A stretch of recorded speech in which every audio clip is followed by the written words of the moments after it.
New York থেকে Priscilla, নীলা ইসরাফিল, উমামা ফাতেমা এবং জগতের নানান রকম উঠতি নারীবাদীরা, ইসলাম বিদ্বেষীরা সাদেক কায়েমের এই বিয়ের ফলে নানান রকম প্রতিক্রিয়া দেখিয়েছে। সাদেক কায়েমের এই বিয়ে খুবই সাধারণ একটি বিয়ে, একজন ছাত্রের বিয়ে, একটা ইউনিভার্সিটির ভিপির বিয়ে। কিন্তু এই ভিপিটা সাধারণ কোনো ভিপি নয়। অনেকে মনে করে ঢাকা ইউনিভার্সিটির ভিপিদের ইতিহাসে সবচাইতে কল্যাণকামী, ছাত্রদের জন্য সফল ভিপি। আবার একজন সাধারণ তরুণ, কিন্তু খুব সাধারণ না। সারা বাংলাদেশের মানুষ, ছাত্রছাত্রীরা তাকে চেনে। বাংলাদেশের বলা যায় এমন কোনো প্রেস্টাইজড স্টুডেন্ট নাই যারা সাদেক কায়েমকে চিনে না। কিন্তু সাদেক কায়েমের বিয়ে নিয়ে এমন নোংরা আজেবাজে মন্তব্য কেন করলো এসব নারীবাদী আবিদ সহ নানান রকম নেতৃবৃন্দ?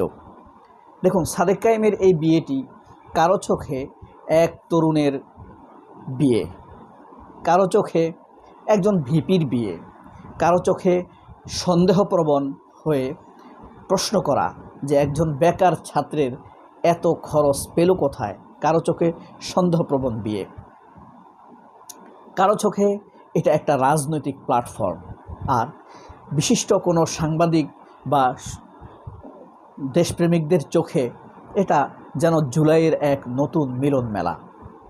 আর কারো চোখে নানান সন্দেহ বাতিক, নানান রকম কথা। আসলে সাদেক কায়েমের এই বিয়েটি একটি সৌহার্দ্য, বাংলাদেশের সংস্কৃতির প্রতিমুখ।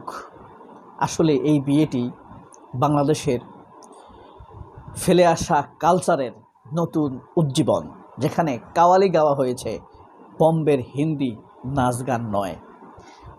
সাদেক কায়েমের এই বিয়েটি হলো আমাদের সংস্কৃতির পুনরুজ্জীবনের প্রতিমুখ, এক জুলাইয়ের নব উদ্যম। জুলাই কেবল বিপ্লবে নয়, জুলাই সংস্কৃতিতে, ভালোবাসায়, সৌহার্দে, আমন্ত্রণে, সব কিছুতেই জুলাই থাকে। সাদেক কায়েমের এই বিয়েটি সেই নতুনত্ব আমাদেরকে দেখিয়েছে। ফারজানা শাহান নামের এক মেয়ে উমামা ফাতেমার পোস্টে কমেন্ট করে বলেছেন যে আমার বিয়ে যেন শিবির মানসিকতার কারোর সাথে হয়, কারণ এমন বিয়েগুলো ইতিহাস হয়ে থাকে। অর্থাৎ বিয়েকামী নারীদের বা বিয়েকামী তরুণদের মনে সাদেক কায়েমের এই বিয়ে ভিন্ন একটি মাত্রা তৈরি করেছে, আত্মসম্মানের নতুন কাঙ্ক্ষিত জায়গা তৈরি করেছে।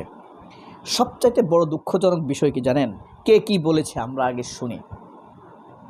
প্রিসিলা প্রশ্ন করেছে, সাদেক কায়েম একজন বেকার তরুণ, সে এত টাকা, বিয়ে করার এত টাকা পেল কোথায়? তার প্রশ্নের উত্তর কি হবে? সাদেক কায়েমের সকল বিয়ের খরচ এককভাবে দিয়েছেন ডক্টর শফিকুর রহমান।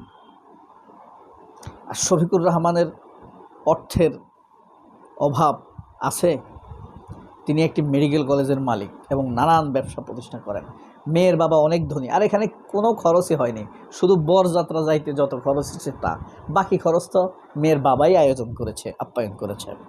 এটা হইল প্রিসিলার কথার উত্তর। সে যদি না জেনে থাকে তাহলে এটাই তার জবাব প্রাপ্য।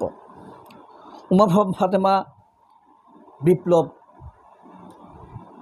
রেখে কেন বিয়ে করলো সাদেক কায়েম? উমামা ফাতেমার কথা। নীলা ইসরাফিল একদল জুলাই যোদ্ধাকে রেখে সাদেক কায়েম কীভাবে বিয়ে করলো? জুলাই যোদ্ধাদের কোনো মেয়ে কি ফেলো না? নীলা ইসরাফিল এই মন্তব্যটি করেছে। বাবুনগরী, আল্লামা বাবুনগরী বলেছে, একজন কাওমি আলেমও তো আমরা সাদেক কায়েমের বিয়েতে দেখলাম না। কেন এটার উত্তর হলো, আল্লামা মামুনুল হক কি কাওমি আলেম না? যদিও তিনি ঢাকা ইউনিভার্সিটিতে পড়েছেন, কিন্তু তিনি কিন্তু বেসিক্যালি কাওমি আলেম। কাদের, আব্দুল কাদের, বাকছাসের নেতা আব্দুল কাদের বলেছে, সাদেক কায়েমরা প্রমাণ করে দিয়েছে তারা আসলেই গুপ্ত। তারপরে আপনার আবিদ বলেছে, এই সাদিক কায়েম, তোমার বিয়ে হওয়া উচিত ছিল ডাকসুর ভবনে, কেন তুমি এ থেকে বাইরে গিয়ে বিয়ে করলে? তুমি ডাকসুকে অপমান করেছ। তবে এই মন্তব্যটা নিয়ে আমার যথেষ্ট সন্দেহ রয়েছে। এটা ফটোকার্ড থেকে নেওয়া, এটা প্রকৃতপক্ষে আবিদ বলেছে কিনা আমি আপনাদেরকে সেজন্য আগেই বলে রাখলাম। মানসুরা আলম স্পষ্ট করে বলেছে যে ছাত্রদল বিয়ে করলে দোষ, এখন সে সাদিক কায়েম বিয়ে করেছে, এটার কি কোনো দোষ নেই? মানসুরার কথার জবাব হলো, আসলে সাদিক কায়েম বিয়ে করে প্রকাশ করেছে, ধুমধাম করে বিয়ে করেছে, আর ছাত্রদল বিয়ে করে গোপন রাখে। পার্থক্য তো এখানে। রাশেদ বলেছে সাদিক কায়েমের এই বিয়ে অসামাজিক, তারা আমাদেরকে দাওয়াত দেয় নাই, আমাদেরকে কি তারা চেনে না? রাশেদ গণ অধিকার করতো যে আগে, এখন বিএনপির সমমনা নেতা।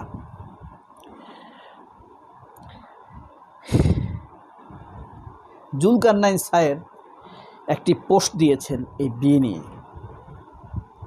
পোস্টটি হলো মূলত জেনি রহমান, সাংবাদিক, ডেইলি স্টারের সাংবাদিক জেনি ইসলাম।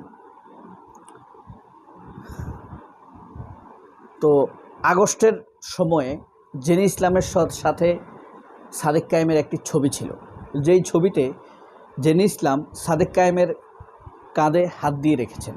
জেনি ইসলাম, সাদিক কায়েম কিন্তু জেনি ইসলামের ছেলের বয়স। আবার সাদিক কায়েমের বিয়েতে জেনি ইসলাম এসেছে, সেখানেও সাদিক কায়েমের মাথায় পাগড়ি আর জেনি ইসলাম সাদিক কায়েমের সাথে একটি ছবি চলেছে। দুইটি ছবিকে পাশাপাশি দিয়ে জুলকারনাইন সায়ের স্বামী ফেসবুকে লিখেছেন, একসময় সাদিক কায়েম জুলাই আন্দোলনের সময় নিয়মিত যোগাযোগ করত সাদিক কায়েম জেনি ইসলামের সাথে। সাদিক কায়েম নিয়মিত যোগাযোগ করত সাদিক কায়েম নিয়মিত যোগাযোগ করত জেনি ইসলামের সাথে এবং আমার সাথে, অর্থাৎ জুলকারনাইন সায়ের সাথেও যোগাযোগ করত। কারণ কি, জুলাইয়ের আন্দোলনের নিউজ ফুটেজ ট্রান্সলেট করা, বিদেশে পাঠানো, বিভিন্ন মিডিয়ায় জমা দেওয়া, নিউজগুলো প্রচার করার জন্য। কিন্তু তখন সাদিক কায়েম ছিল, সাদিক কায়েমকে সবাই চিনত কেবলই সালমান নামে। এটা নিয়ে একটা ভিডিও বানাবো আমি, অলংকারিক ভিডিও, অর্নামেন্টাল ভিডিও বানাবো। সেখান থেকেই, সেই সালমান থেকেই 23শে সেপ্টেম্বর নাকি 23শে আগস্ট, 23 সেপ্টেম্বর সাদিক কায়েম সালমান থেকে হয়ে ওঠেন সাদিক কায়েম। এভাবেই নানানজন নানান প্রতিক্রিয়া জানিয়েছে। আপনি আপনার প্রতিক্রিয়া জানাতে পারেন কমেন্ট বক্সে। সবাই অনেক ভালো থাকবেন। আল্লাহ হাফেজ। আসসালামু আলাইকুম।